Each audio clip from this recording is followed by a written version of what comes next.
Welcome to PortfolioCasts, the podcast where we break down real investor portfolios. In this episode, we're exploring Seth Klarman from Baupost Group's portfolio, the key holdings, the concentration, and the thinking behind it. Seth Klarman is the quintessential investor's investor. He manages over $5 billion at Baupost Group with a legendary discipline. His book, Margin of Safety, is basically the Bible for value seekers. It really is. Right now, his total portfolio value sits at about $5.1 billion. We are seeing an overall gain of 7.3% on his current holdings. However, today specifically, the portfolio is down about 1.13%. That is a bit of a dip today. But Klarman doesn't trade for the day-to-day. He looks decades out. Let's start with his biggest conviction right now.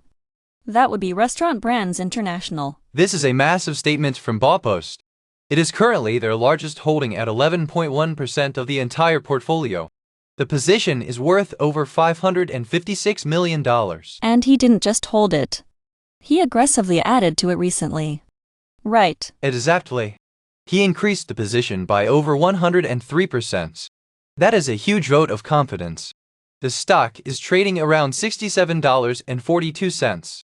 It has a price-earnings ratio of 32.9. That PE seems a bit high for a traditional value play. What is the draw there? It is about the cash flow and the brands. They own Burger King, Popeyes, and Tim Hortons. These are resilient businesses. Plus, it pays a very healthy dividend yield of 3.72%. I noticed some recent news about them being a dividend champion. That yield is definitely attractive in a volatile market. It really helps with the total return. The stock has traded between $58 and $73 over the last year. Klarman is buying in while it is closer to that high end. He clearly thinks there is more room to run. It is interesting to see him lean so hard into fast food. But then we look at his second largest holding, Alphabet. This is a very different story. Alphabet makes up 9.5% of the portfolio.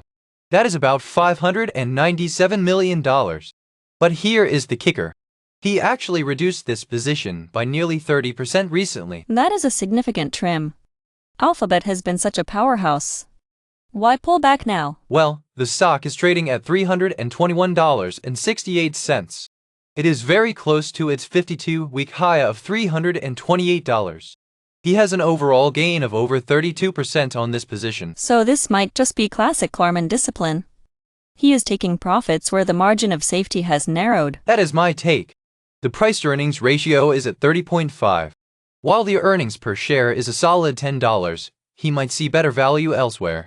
Even with a small dividend yield of 0.27%, it isn't a massive income generator. There was some news recently about Semaphore hitting a $330 million valuation. It highlights how much the media and search landscape is shifting. Do you think that factors into his caution? It might. Alphabet is the king of search. But Klarman is always looking for where the moat might be getting thinner. He still holds over 1.8 million shares, though. It remains a core, foundational piece of his strategy. Let's move to the third heavy hitter in the portfolio. Elevance Health. This one really caught my eye because of the scale of his recent move. This was a massive buy. He increased the position by over 114%. It now accounts for 8.9% of the total portfolio.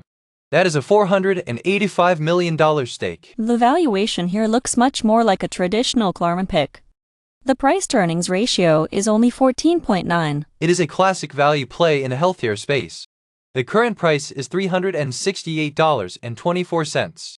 Compare that to their earnings per share of $24.45. It looks very cheap compared to the tech sector. The 52-week range is huge for Elevance. It has been as low as $273 and as high as $458. He is buying the recovery. There has been a lot of movement in the sector. We saw Centene jump over 16% recently. It seems like Klarman is betting on a broader comeback for these health insurance giants. He is also getting paid to wait. Elevance has a dividend yield of 1.88%. It is a solid balance. You get the low valuation and a decent yield. He has already seen a 14% overall gain on this position. The fact that he doubled down suggests he thinks the upside is still significant. It is fascinating to see the contrast. He is trimming the high-flying tech in Alphabet. But he is doubling down on fast food and healthcare. It shows his commitment to price. He isn't afraid of big names, but he will only own them at the right price point. He is managing $5 billion with the precision of a surgeon. The daily change for the portfolio was down over 1% today. Alphabet was up over 2%, but the others dragged. Restaurant brands and elephants both saw slight dips today. But when you look at the position sizes, he is clearly positioned for a specific type of market. He is moving away from pure growth and into cash flow heavy, lower multiple businesses. It really goes back to that margin of safety philosophy. He wants to protect the downside first. Exactly. When you manage that much capital, preservation is just as important as growth. He is building a fortress with these top 3 holdings. They represent nearly 30% of his entire equity portfolio. We've spent a lot of time on the top of the deck, Mike. Let's look at some of the heavy hitters in the middle of the portfolio. What is the story with CRH right now? CRH is a massive position for Baupost. It represents 8.5% of the total portfolio. That is about $417 million in value. Klarman actually trimmed this position by about 11.5% recently. The stock is trading around $123.26. Why trim a core holding like that? Is it a valuation concern? It could be. The PE ratio is sitting at 25.1. The stock has had a great run. It is trading very close to its 52-week high of $129.28. He's up about 2.8% overall. It looks like he is just taking some chips off the table. They recently had some news about transactions in their own shares, which often signals a maturing valuation. Speaking of taking chips off the table, look at Wesco International. That was a significant reduction. Dude, he slashed the Wesco position by nearly 32%. But you have to look at the performance. He is up over 26% on this trade. The stock is currently at $266.97. It has a 52-week range that starts all the way down at $125. So he's essentially harvesting a winner. Exactly. It still makes up 6.7% of the portfolio. So he hasn't lost faith. He's just rebalancing. It's an industrial distributor with an EPS of $13.02. It's a solid business, but Klarman is disciplined about price. I want to pivot to a new addition that caught my eye. Union Pacific. That is a classic milk company, isn't it? It really is. He initiated a buy here. It already accounts for 7.4% of the total portfolio. That is $343 million right out of the gate. The dividend yield is attractive at 2.36%. Currently, it's trading at $229.82. Why railroads and why now? It's a play on American infrastructure and logistics. The PE is 19.6, which is reasonable for a dominant rail carrier. He's currently down about 2.8% on the position. But Klarman doesn't mind being early. He buys when he sees a margin of safety. We also saw some activity in Willis Towers Watson. That's a nearly 8% allocation. He trimmed that one by 17%. The current price is $331.92. What's interesting here is the PE is only 15.2. It's actually underperforming for him. He's down about 4% overall on the position. It's a bit of a contrarian play in the insurance brokerage space. Let's talk about Dollar General. That has been a huge winner for the fund. A standout performer. He's up nearly 40% on Dollar General. It's 5.8% of the portfolio. He didn't make any changes this quarter. At $144.50, it's trading near the top of its 52-week range. It's a defensive retail play that has clearly paid off. I noticed he added significantly to Eagle Materials. That's an interesting move. He boosted that position by almost 39%. That's a high conviction move.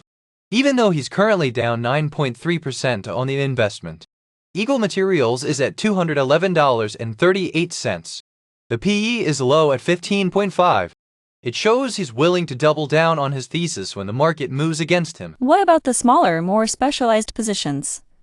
Herbalife always generates headlines. It's a smaller slice, only 1.4% of the portfolio. But the gains are incredible. PIA is up 66.6% on Herbalife. The stock is at $14.06. The PE ratio is a tiny 4.5.